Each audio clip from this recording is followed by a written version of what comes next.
This is episode 105 of the Beyond the Food Show, and today we're going to talk about the 6 biggest myths surrounding menopause and preventing you from thriving with our guest, Deborah Atkinson.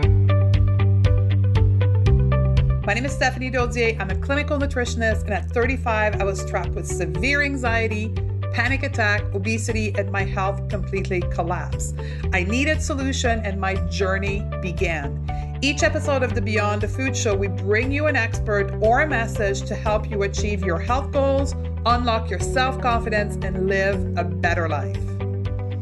This episode is very special to me because yesterday I was at yoga, and I'll share more of that with you in the beginning of the interview, but it's like the universe was telling me, Stephanie, you have to do this episode because there is a lot of myth around menopause.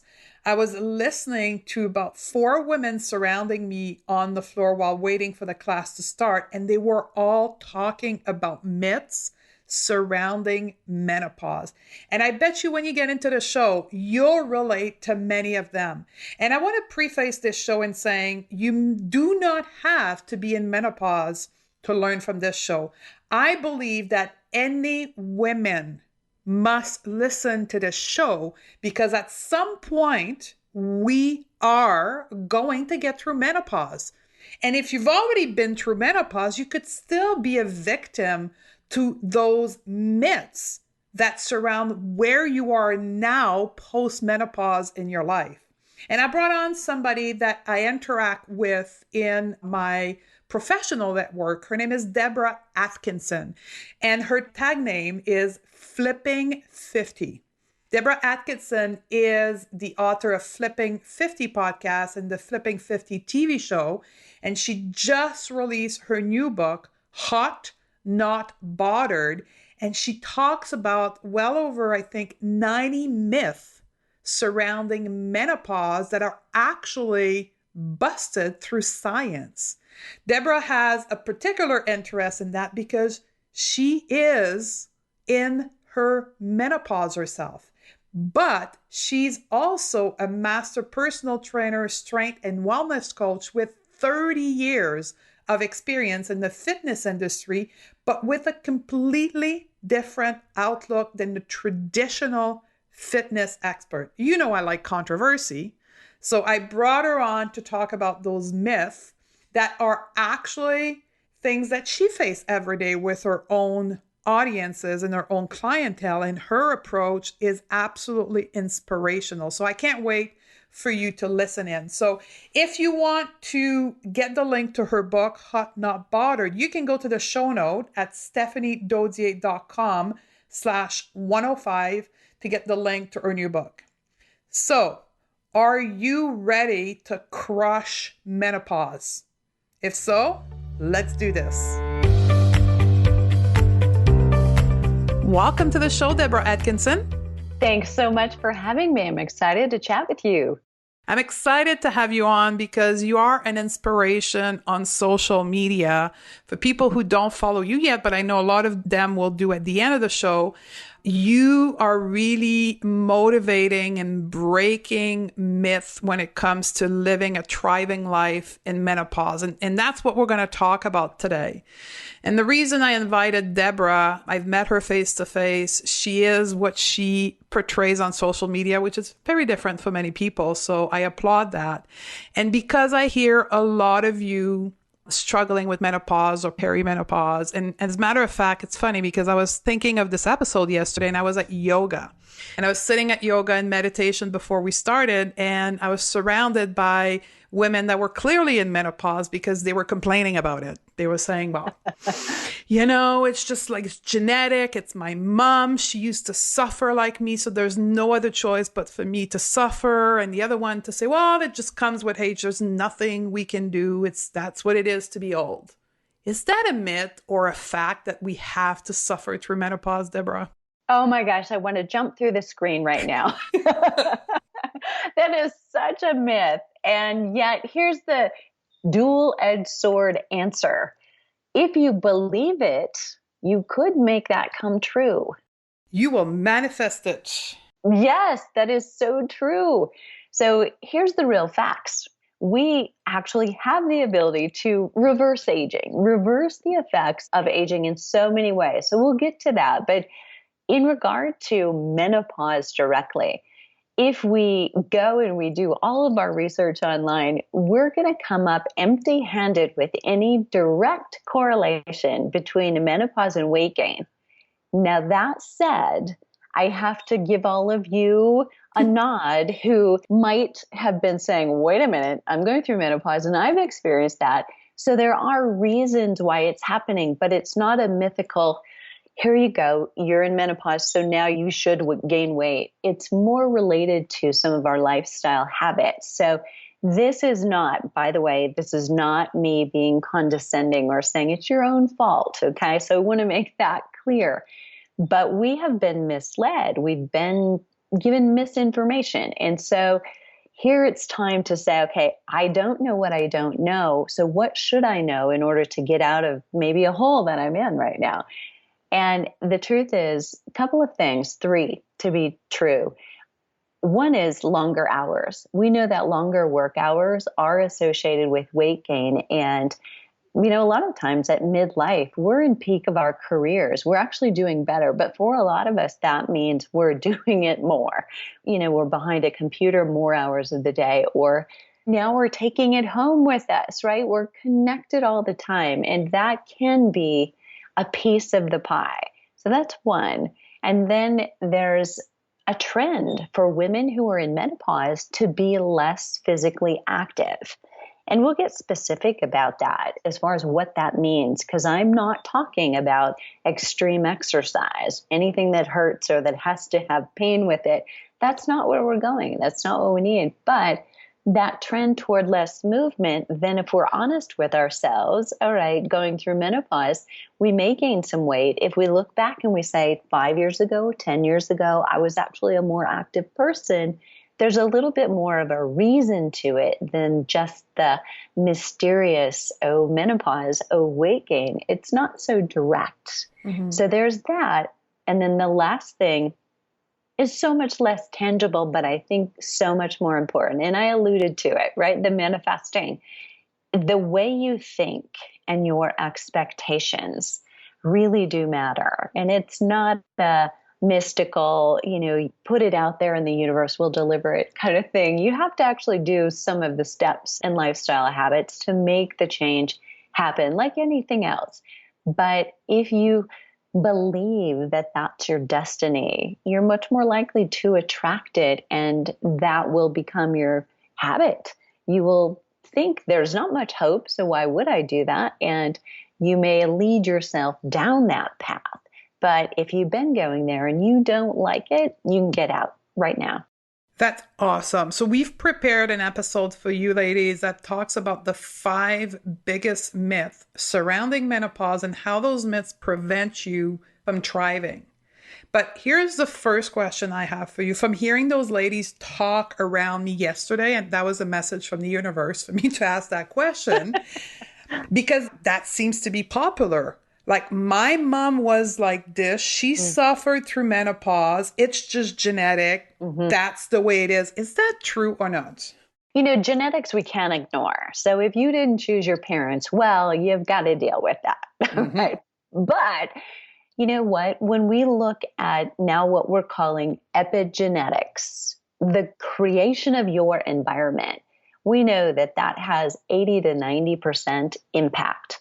So you've got that genetic piece in there, but that's awful good favor in your odds are in your favor. If you make the changes in your environment, your mind, physically, what actions you're taking, you can change. You can be the change that maybe if you're turning around and you're handing this off to a daughter, that her destiny can be very different. And I so agree with you, because it is the same thing as obesity. We do know that obesity has a link to the genetic, but it's much more about the relationship to food within the family and how the family raised the children in regards to food. So it looks like that menopause is exactly the same thing. You may have a genetic predisposition, but how you live your life will dictate how you thrive in it. Exactly. That's amazing. So let's start with another myth. At our age, or your age, the menopause age, our physical capacity are limited. No. Awesome. This is so exciting. Yeah, if you could see my nightstand right now. So this is where I stack all the books that I want to read, that I am reading, or that, I have read, and I flip back all those corners and I want to go back to, because they inspire hope. And actually, I do that so that I bet you do too, Stephanie, but I want to plant those seeds. That is what I want to go to bed thinking, right? Thinking about aging better, thinking about, I'm not anti-aging. I don't know about any of you listeners, but I'm about pro-aging. I mean, the reality is we're not going to dodge this one. We're going to get older. Mm-hmm. But we can do it better. We can do it differently than anyone did. And here's what the science is telling us. So we can reverse the effects of aging on our brain. So those of you who've got, small memory lapses, or you're having some brain fog, we can change it. We know that by activity, by food we're eating, by getting better sleep. You don't have to get breathless or even lift a finger to make some of those changes. We can also, you're probably hearing a little bit about mitochondria. And they're important in so many ways. As an exercise physiologist, I always used to refer to them as, they're what makes you get out of breath, if you're going upstairs or not. So if your mitochondria are beginning to fail, you're making fewer of them, you're going to get breathless even going up a flight of stairs. And if you're training correctly and you're increasing your mitochondria, that's going to be a piece of cake, no problem. Carrying 2 kids at the same time, still no problem for you. And what we know is those adults who stay active, have a great lifestyle, take good care of themselves, they are increasing their mitochondria. So this was within the last 5 years that scientists realized we're turning back the clock, literally, by doing the right moderate kinds of exercise. We can make, an older person in that second 50 thrive as well as, say, someone in their 20s. They can be very comparable. And then the last thing is telomeres. Now that one's really scientific. You may have read it once and it's like ringing a bell, but not quite sure. So telomeres are kind of a marker of age, and they give a hint as to our longevity. As they start to shorten, it's a signal that your lifespan is a little bit shorter than, say, if you had longer ones. With the right type of exercise, we can lengthen telomeres. So looking at people who have had an active lifestyle, we're looking and finding that comparable to their age-related peers, their telomeres are much longer. So how do we increase the size of our telomere and the quantity of mitochondria? What can a woman in her menopause do to act upon those 2 elements? I would say you've got to pick something you love. So I could say many of the studies for telomeres and mitochondria may have been done on runners, but I think we can each find our equivalent of running. So running may not be your jam, and you may be running in the opposite direction right now. No, not doing this. And that's okay. Use it as an analogy. What is it that you do like to do? Is it that you like to put music on and rock around in your living room when no one's watching? Okay. Or you like to go to Zumba, or you take ballroom or salsa dancing. What do you love? So becoming a more active person and doing it regularly, so much more important than doing anything by the rules, runners were studied, so if I don't run, I'm out of luck. Not so. It's just that you need to kind of now take that and make it yours.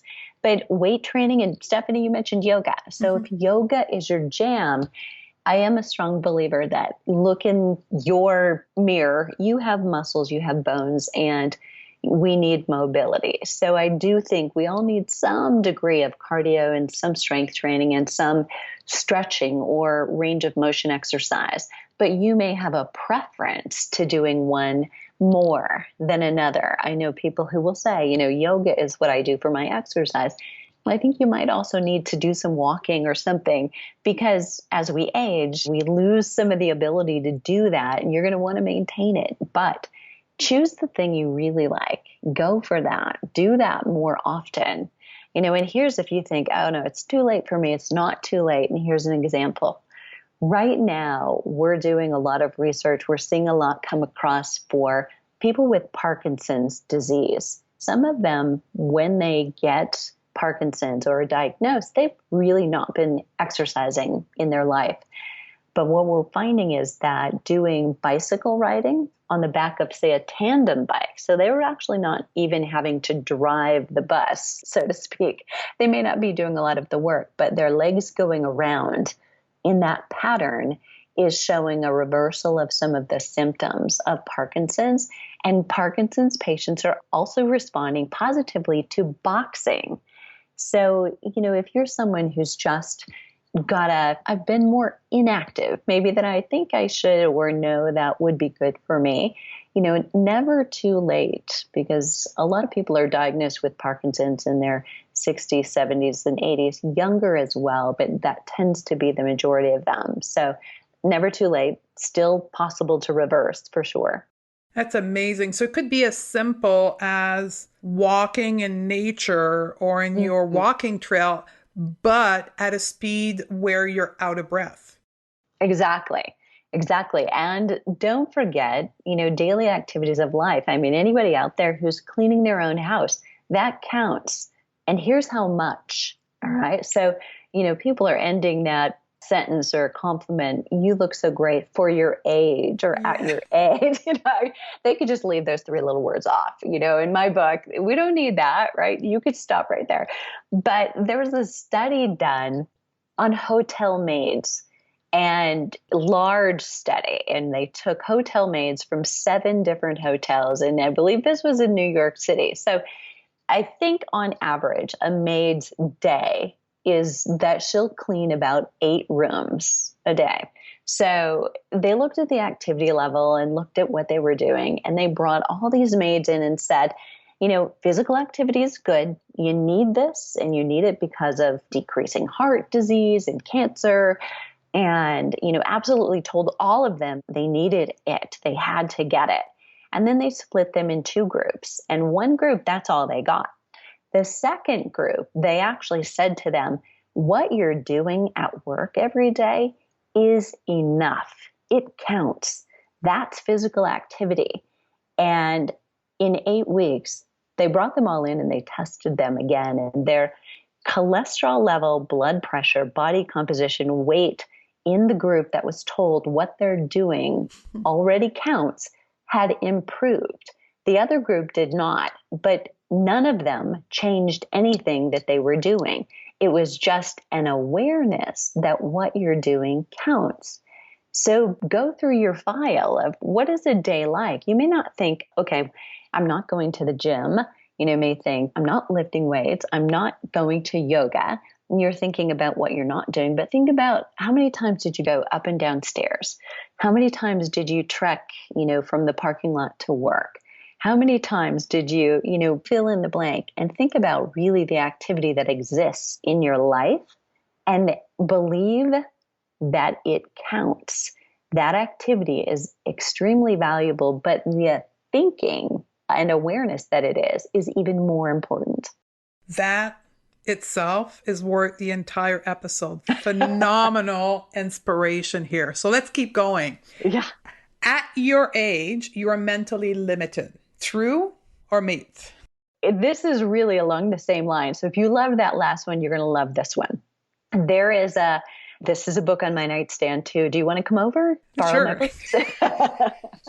So this is by a researcher named Ellen Langer. And what I love about her work, she's from Harvard. She did this way ahead of her time. So she now herself, I believe, is in her 70s. She's retired. And back in the 90s, so this is before, if you'll think about that, this is before 70 was the new 40, right? So it was still, 70 was kind of old at that point. And she took a small group, probably less than 10, but she took a group of prior celebrities and sequestered them away at a mansion. They pulled up in a bus, and then the moment they arrived and got off the bus, they were in charge of everything. So they had to unload their own suitcase. They had to take it to their room, unpack it. And for the entire stay, they were surrounded by music, movies, periodicals, magazines, books of their time, back when they were in their 30s and 40s in their prime.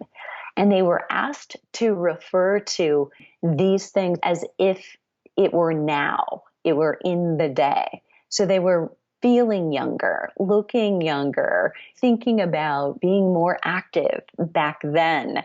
And they had to be responsible for their own selves the entire time.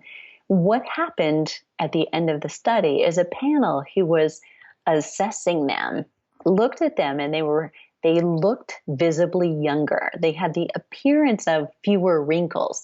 Some of them were seeing and hearing better because of this priming, the way they were priming their mind to behave. And Ellen's statement that is so rich is, if you put the right thoughts in your mind, your body will come along for the ride. That's brilliant.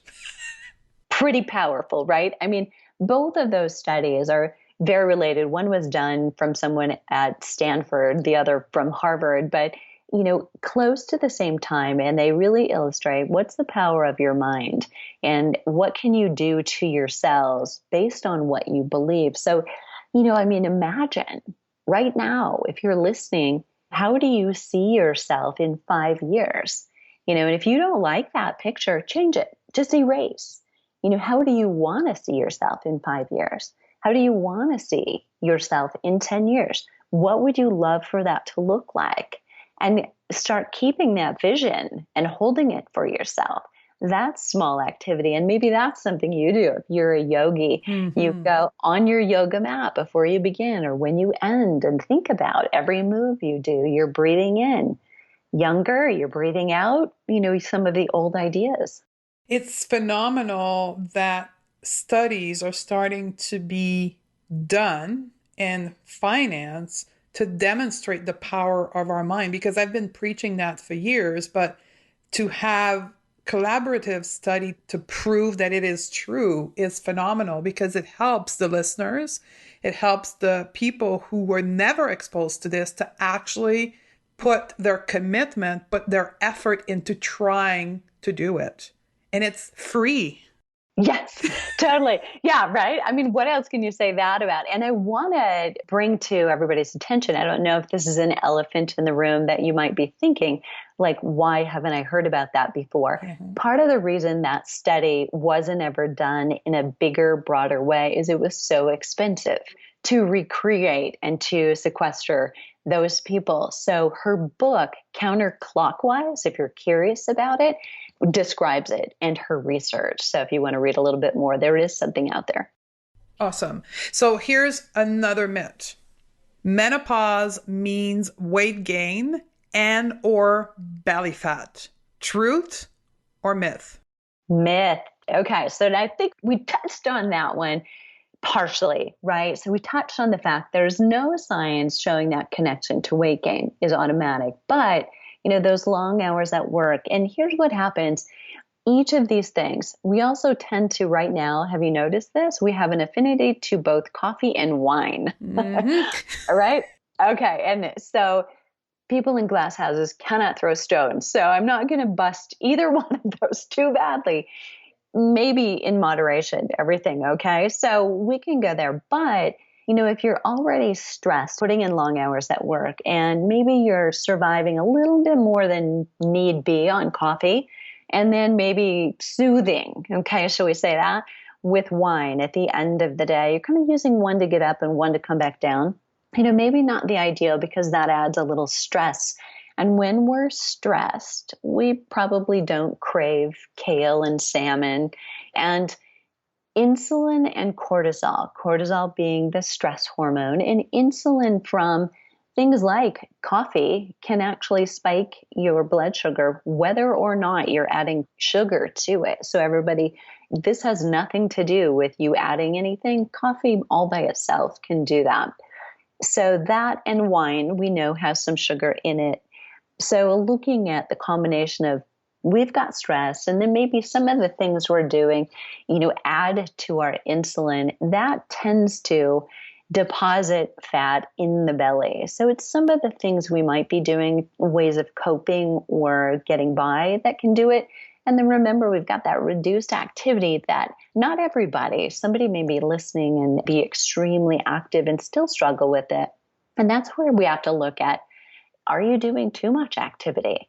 We've been conditioned as we've grown up that more exercise and less food is the way to go. And actually, that could stress your body more. And you may actually just need to reset. You may need to rest more. Maybe you need more yoga-like activity or even yoga-like recovery, if you will, more restorative types of exercise, or simply really rest in order to fix that. So that belly fat, cortisol is an amazing hormone. It gets a bad rap, but it's also our energy hormone, so we can't hate it. But it's got the ability to increase fat cells, to relocate them in your body to the belly, to take baby fat cells and make them big fat cells. I mean, our human body is amazing. So all that said, we may not like those results, but it's pretty awesome what can happen inside of you. But realize that if you can do that, your body can also reverse it. So it's, how do you find joy? How can you offset some of the things that are causing stress by putting joy back into the activity that you choose and putting joy simply back in your life? So our stressors, I think, are not going to go away.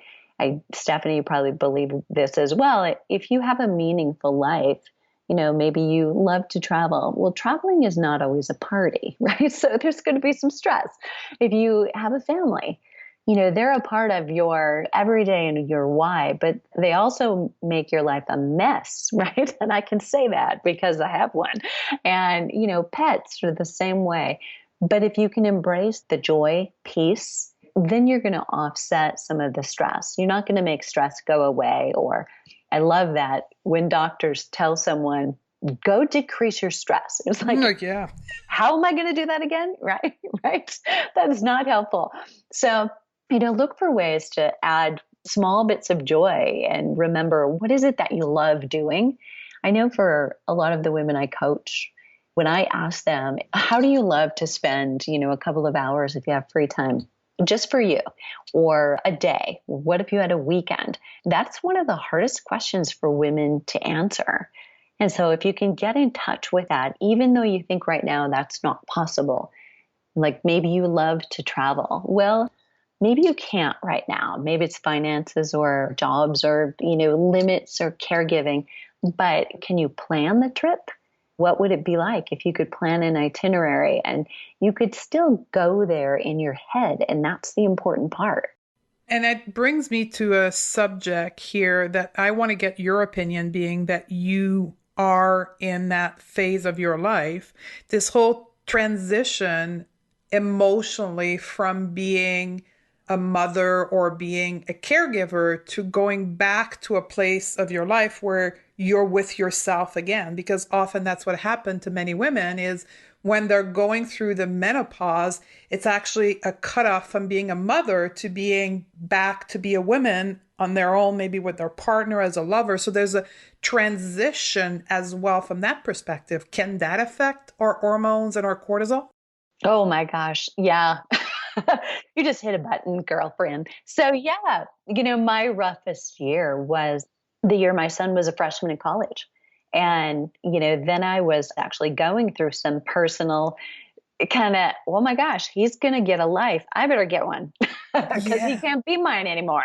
It's time to, he's not going to want me showing up at his dorm room every week. So I better figure something else out. So, I turned my life upside down. And under the hood, right, all that perimenopause was going on. So it was extremely stressful and figuring out again, who am I? Where did she go? What do I want to do with all of this opportunity? Sometimes that's a scary place to be, but also fun. Yeah, it's an opportunity to, I want to say, recreate another persona. I know for me, I didn't go through menopause yet, but I went through my own health crisis, which I had to leave behind at 36, this corporate successful woman, to recreate myself. And I had this opportunity. So menopause could also be considered that, correct? Exactly. Yeah. And, I think you can get through and you can think about, wow, I mean, sex can really be fun again. It's Mm-hmm. different, but it's freedom. And we have all this wisdom, right? That I think we can get to a place where most listeners will agree. Finally, it's okay not to have all the answers. It's okay to have questions. And, I think maybe in our 20s and 30s, you feel like you can't ask those questions because you're going to be looked at as you're dumb or you're naive or, and now there's confidence in being okay with that. I don't have the answers. I've got to ask questions. And that's freeing. And just know, I think that there's that same kind of freedom with exploring other things, whether it's your sexuality or maybe you want to make a career leap. There's time. And that's amazing because that's my observation in working with women that are through perimenopause or going through menopause is that there's this, I want to say, emotional change also in their life. They don't know that they're in it. They don't know that they have permission to recreate a new life for themselves.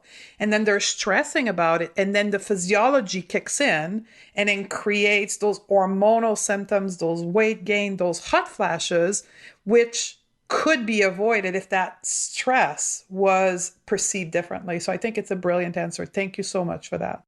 Yeah, great topic. Now, here's another myth. And I know you're an exercise physiologist, so you're going to like this one. You have to exercise for hours at a time. No pain, no gain, like extreme. That's the only way to get results. Is that true or that's a myth? That is a myth. 1980 called and they want that one back. Okay, good. Yeah. So here's the exciting part. And this is how we've always had it backwards. So truly, when people who study, the experts who study the very overweight or what's classified as obese, and you and I know this, people walking down the street, I mean, you or I could easily be classified as obese when we have the actual body composition test done. You don't have to look it. You could be any size. It doesn't matter. But people who study, the real researchers, will tell us that the association between being really overweight or obese and exercise, quote unquote, the kind that happens 30 minutes a day or in the gym, the intense kinds of stuff, is minimal.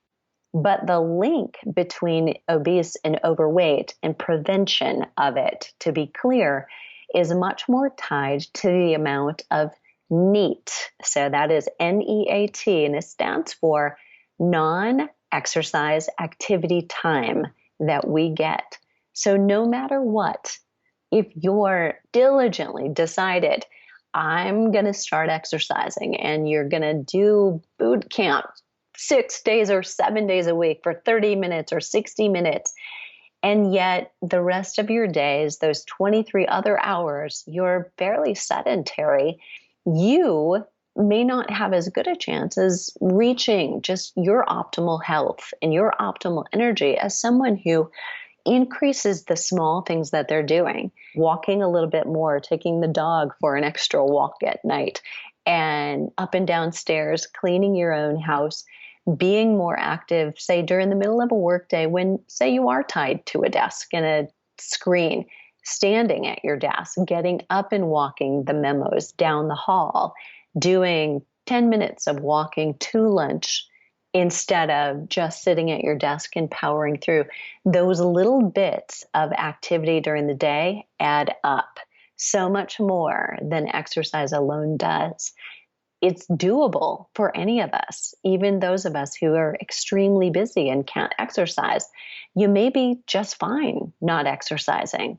That's interesting because a lot of women out there, when we talk about how to ease through menopause, that comes equally with movement. The same way we want to be healthy, it comes with movement.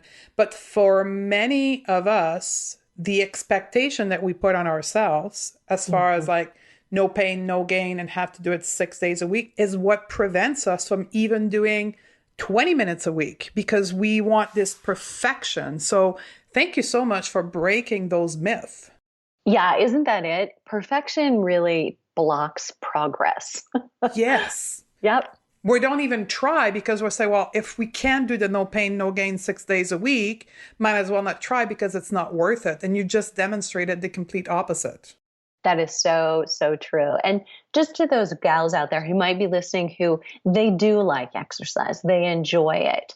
By all means, for some, exercise can be a catalyst to other healthy habits. And sometimes doing that first means, okay, I'm going to make healthier choices the rest of the day too. There is that. But if you're someone who time is your obstacle, as it is for most of us, even exercise lovers, don't forget the rest counts. It all counts. Here's the last myth of the episode, but another one. Exercise that burn the most calorie are the best. So the whole relationship between calorie and exercise. What's your take on that? Total myth. And now we're just beginning to scratch the surface on this, but it is so much more. It's tied to hormones. So your calories, first of all, don't control your weight and actually your energy or your level of fatigue. Your hormones do. So hormone balancing, may be more rest than it is more exercise.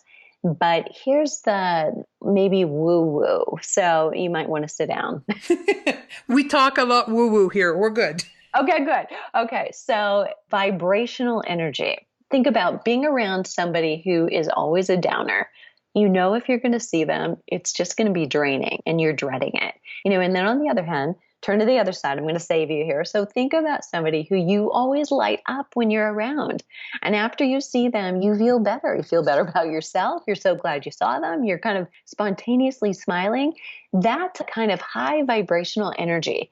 Somebody's got it and you kind of catch it, right? It's that kind of spontaneous boost in energy that you get. Well, there are foods that do that for us, but there are also exercises that do that for us. So it's why some of us are drawn to yoga. Some of us are drawn to moving with music, and maybe it's dance. It's not formal activity. So choosing your activity, not based on how many calories did I just burn, right? If I told you how many times in 34 years as a fitness instructor, I've been asked that after a class and I just had a forehead slap, right? It was just, a dime for every time. But the value of it is, how does it make you feel?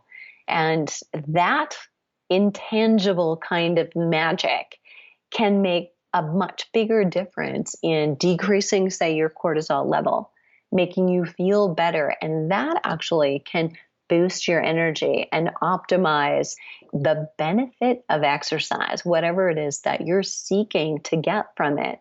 So think about, what is it that you love? How can you get that back? Just small, regular doses, whether that's activity or things that you've left out, like you like to travel, go back to do that, boost your energy and spend a little time doing that, as opposed to, if you're someone who maybe you're stressing, as we're talking about yoga, putting on yoga pants and going to down dog, maybe that feels stressful.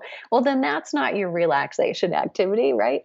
Or, maybe running or doing a boot camp that will tell you they're going to torch calories and burn fat. If you dread that, it's just not going to be true for you. It's going to boost your cortisol level, and that's not going to help anything. So it's finding those things that make you spontaneously smile, look forward to doing it and being in it in the moment, not just what it might do for you afterward. That's the difference. So could we say no joy, no gain instead of no pain, no gain? Yeah, I like it. I just came up with that as you were talking. So We got to put joy in our exercise and in the relationship that we have to food as well, and to the food that we choose to have. Because if we don't have joy, we will end up not making the right choices. Exactly. That's so true. I mean, anything that ever started with diet, right, starts with deprivation. I mean, how are we going to succeed doing that? We're not. So your book that you've written, we talked about it in the intro, The Hot Not Bothered, is a collection of what we just talked about, myth busting around menopause. Am I correct? It so is, yes. So it's 99 little flips in my world. That's what they're called, not tips. Okay. So each one is related to a study or several studies, but the most recently published are in there. And here's the biggest eye opener. There's only 39% of all sports and medicine research out there is done on women. So even a smaller percentage, if we took that in half, 20% is done on women in midlife and older. So even if you've been exercising for years or working toward healthy habits, many of those habits or the research about them has been done on fit young males. So every study in the book is targeted at women who were subjects. And if there is an exception, there were about 2, I clearly stated, and the reason why I included that tip. So it's all about you. It's all about what's going on for you, what's true of you, and how to change your expectations. That's brilliant, because I never thought about it this way. But yeah, you're right. Studies are not done on women, and particularly older women. Right. And do you know the reason they give is exactly the reason why they should be doing it? It's that we're so unpredictable because we have unique hormones, unique metabolism, unique body composition, and unique socialization about exercise. Well, exactly. That's why we need studies done on us. And then we turn around not knowing this, and then we expect to meet those criteria, those results, not knowing that it's never going to happen because the people whom are tested are not at all like us. That's so true. Yep. And, that goes to say, okay, when you walk in and you have the opportunity to take part in different classes or programs, chances are those textbooks and the trainers and certifications were all built around that research. So you have to be a critical thinker and think, okay, was this designed for women like me? Tell me more about that. Ask some questions. And you do have specially designed classes because you're your own customer. You're the exercise specialist who is at that age. You do offer such a thing on your website, correct? I do. I have some very specific, just exercise only for those people who are like, okay, I'm looking for an option that fits, not only what I like, what feels good, but take care of my joints, right? Yeah. The 3 little words a woman says to her trainer now are not, I love you. It's don't hurt me. Yeah. Yeah. And we do some programs where actually, I'm a behavior change specialist, an exercise psychologist, and the between the ears is the most important part. So if we don't change that, nothing else is going to take. So I really address that strongly in all of our programs. And I love online classes for myself as well. I have Gaia, which is an application that I use because I literally can take it with me anywhere and I can do it in my house. How productive is that? Right. At your own convenience. No intimidation factor. Yeah, I know exactly what you mean. So that's a great opportunity for the listener. If you're looking for an option that's specially designed for you, a great option. And even if you're not in menopause yet or perimenopause, I think the book would really help you reframe what your expectation from that period of your life, and then create that picture of who you're really going to be and manifest it. Exactly.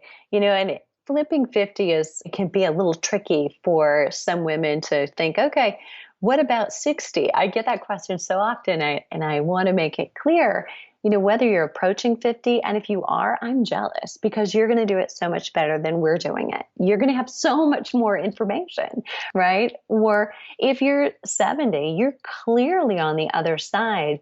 The hormone change continues really until we die. So the biggest change is going to happen in perimenopause and menopause. But once we're on the other side of it, now we're still going to work with those hormonal changes until we die. So we got to keep studying. Thank you so, so much for being with us today. And I've literally crushed all those myths that we have around that period of our life and how we can make it better. Thank you for being such a warm host. Great conversation with you, Stephanie. Thank you. There you have it. I hope you enjoyed it, and I'm so glad you stuck around till the end. If you did learn something about menopause and enjoy the show, there's a few things you can help me, which is to share this episode with other women that are either about to go in menopause or perimenopause or are into menopause and that need this education, or simply your daughter so she can know what to expect from menopause and, most important, what not to expect. You can go to the show note to share at stephaniedodier.com/105 or tag me on Facebook, on Instagram, and share how this episode helped you. Thank you very much again for being with us today, and I'm so glad that you were able to share time with me and Debra, and I'll see you on the next show.